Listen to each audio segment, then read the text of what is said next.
नमस्कार दोस्तों, मैं आज फिर आपके सामने हिंदी कहानी माँ कभी अनपढ़ नहीं होती लेकर आई हूँ। अगर आप मेरे चैनल पर नए हैं तो प्लीज़ चैनल को ज़रूर सब्सक्राइब करें। माँ कभी अनपढ़ नहीं होती। आज सुबह से ही सुधा जी थोड़ी उदास सी लग रही थी। वो काम तो कर रही थी पर बेमन से। सबके साथ हो के भी वो अपने आप अकेला महसूस कर रही थी। पर उनके परिवार वालों को इनकी कोई परवाह नहीं। सब अपने आप में व्यस्त हैं। सुधा जी की शादी बहुत ही कम उम्र में हो गई थी। वो 10वीं की भी पढ़ाई पूरी नहीं की थी और उनके माँ बाप ने उनकी शादी कर दी थी। वो आगे पढ़ना चाहती थी पर ससुराल में उनके ससुर जी को ये सब पसंद नहीं था। वही पुराने रीति रिवाज।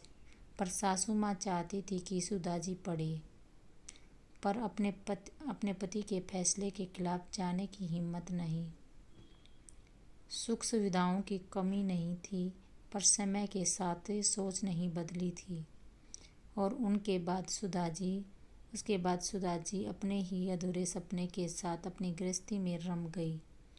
पर आज सुधा जी सुबह से ही बहुत खोई खोई सी लग रही थी और ये बात उनकी सासू माँ से छिपी नहीं थी।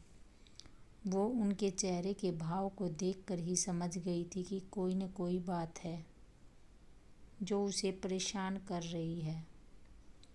तभी सुधा जी की सासू माँ ने सुधा जी को आवाज़ लगाई, बहू कहाँ हो, जरा इधर तो आना। जी माँ, आई। सुधा जी अपने हाथों को साफ करते हुए, हाँ माँ बोलिए, क्या हुआ, कुछ चाहिए? सुधा जी बिना रुके सवालों की बौछार कर दी। शांत हो जा, इधर आ, मुझे कुछ नहीं चाहिए, थोड़ी सांस ले ले। पहले सुधा जी को उनकी सासू माँ शांत करते हुए प्यार से अपने पास से बैठने को कहती है। सुधा जी आराम से अपने सासू माँ के पास से बैठती है। तब सासू माँ कहती है सुधा जी से, क्या बात है, इतनी उदास क्यों हो? सुबह से देख रही हूँ, मुझे नहीं बताओगी? तब सुधा जी कहती है, माँ एक बात है जो मन ही मन में बहुत दुखी कर रही है। माँ आप जानती हैं ना, मैं आगे पढ़ना चाहती थी पर बाबूजी को बहू का पढ़ना पसंद नहीं था और जब मैंने इनसे कही, अखिलेश जी सुधा जी के पति, तो इन्होंने भी हंस कर कहा, पढ़ कर क्या करना क्या है, आगे चलकर चूल्हा चौका ही तो करना है। उन्होंने भी मेरी भावनाओं को नहीं समझा और मैंने भी इसे अपनी किस्मत मानकर अपनी गृहस्थी में व्यस्त हो गई, ये सोचकर कि मेरी भावनाओं को मेरे बच्चे समझेंगे। पर मैं गलत साबित हुई।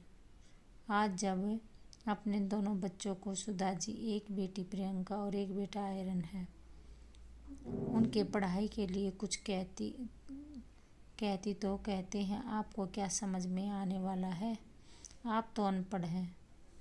माँ, उनकी ये बात सुनकर मन बहुत दुखी हो गया है। मानती हूँ मैं ज़्यादा पढ़ी लिखी नहीं हूँ पर मैं अनपढ़ नहीं हूँ।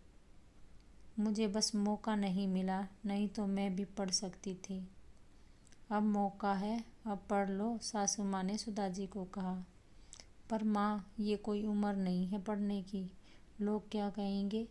सुधा जी अपनी सासू माँ से कही, सुन बेटी, सीखने की कोई उम्र नहीं होती, बस अपने ऊपर विश्वास होना चाहिए, सीखने की ललक होनी चाहिए जो तेरे अंदर अभी भी जिंदा है। तुम किसी को साबित करने के लिए मत पढ़ो, खुद की खुशी और अपने लिए करो। आज के आधुनिक समाज में बहुत सारी सुविधाएं उपलब्ध हो गई है, बस उसी का सही उपयोग करो। वो ज़माना कुछ और था, ये ज़माना कुछ और है। अपने आत्म सम्मान को कभी ठेस पहुंचने मत दो, किसी को भी नहीं। तुमने इतने दिन अपने परिवार की बिना किसी स्वार्थ के सेवा की और बदले में तुझे क्या मिला? सबकी आलोचना, कभी पति से, कभी बच्चों से, वो भी उन बच्चों से जिन्हें दुनियादारी की सीख, जिंदगी की सीख तूने सिखाई है। बेटी, मुझे तुम पर पूरा भरोसा है कि तुम आज के ज़माने के तौर तरीकों में ढल जाओगी। तुम अपनी 10वीं की परीक्षा भी अच्छे नंबर से पास करोगी। अब अपने लिए कुछ करने की बारी है। मैंने कभी तुम्हें बहू नहीं, हमेशा बेटी के रूप में देखी हूँ। बस ये माँ चाहती है उसकी बेटी पढ़े, उसे कोई अनपढ़ ना कहे। अपनी सासू माँ की बात सुनकर सुधा जी के अंदर भी हौसला बढ़ा और उन्होंने तय किया कि वो 10वीं की परीक्षा देकर रहेगी। सुधा जी ने ये बात ना तो अपने पति और ना ही अपने बच्चों किसी से भी नहीं की। सिर्फ उनकी सासू माँ को पता था। सुधा जी को प्रौढ़ शिक्षा संस्था के बारे में पता चला और फिर क्या, उन्होंने अपने अधूरे ख्वाब को पूरा करने में लग गई, जिसके कारण वो अब पहले से ज़्यादा खुश रहने लगी।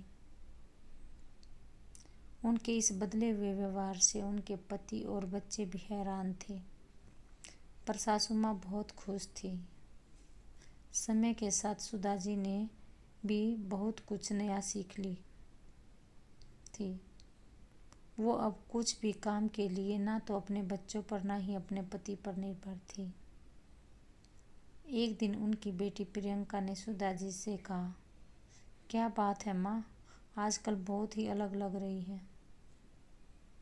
अब हमें पढ़ने के लिए कुछ नहीं कहती। नहीं बेटा, ऐसी कोई बात नहीं। तुम लोग अब बड़े हो गए हो। मुझे आज के ज़माने की समझ कहाँ, मैं तो अनपढ़ हूँ, सुधा जी अपनी बेटी से कही। उनकी ये बातें सुनकर प्रियंका को अपनी कही बातों का बहुत बुरा लगा, पर बहुत देर हो गई थी। आखिर वो दिन आ ही गया जब सुधा जी ने अपनी 10वीं की परीक्षा पास कर ली। सिर्फ पास ही नहीं, बल्कि उस समय की सबसे अधिक नंबर लाने वाली प्रतिभागी बनी। उन्हें उनकी संस्था की ओर से सम्मानित भी किया गया। सुधा जी की सफलता को देखते हुए सासू माँ की आंखों में खुशी के आंसू बहने लगते हैं। रात को खाने की टेबल पर नए नए पकवानों से भरी थी, जिसे देखकर अखिलेश से प्रियंका आयरन बहुत चौंकते हुए सुधा जी से पूछते हैं। तब सासू माँ कहती है, आज बहुत खुशी का दिन है, इसलिए सुधा ने ये सब बनाया है। पर आज ना तो किसी का जन्मदिन है, ना शादी की सालगिरह, और ना ही किसी को कोई पुरस्कार मिला है, अखिलेश ने अपनी माँ से कही। तभी सासू माँ कहती है, आज मेरी बेटी ने 10वीं की परीक्षा सिर्फ पास ही नहीं की, बल्कि अव्वल भी है और उसे सम्मानित भी किया गया है। उनकी बात सुनकर सब अचंभित हो जाते हैं। तभी सुधा अपने नंबर व सम्मानित की गई तस्वीरें दिखाती है। उस पल सुधा जी के पति और बच्चों को कुछ समझ ही नहीं आता कि वो क्या बोले। तभी प्रियंका और आयरन अपनी माँ से माफ़ी मांगते हैं। तब सुधा जी कहती हैं, उस दिन अगर तुम दोनों ने वो बात ना कही होती तो मैं शायद कभी अपना अधूरा सपना पूरा नहीं कर पाती। थैंक यू बेटा। और दोनों को गले लगा लेती है।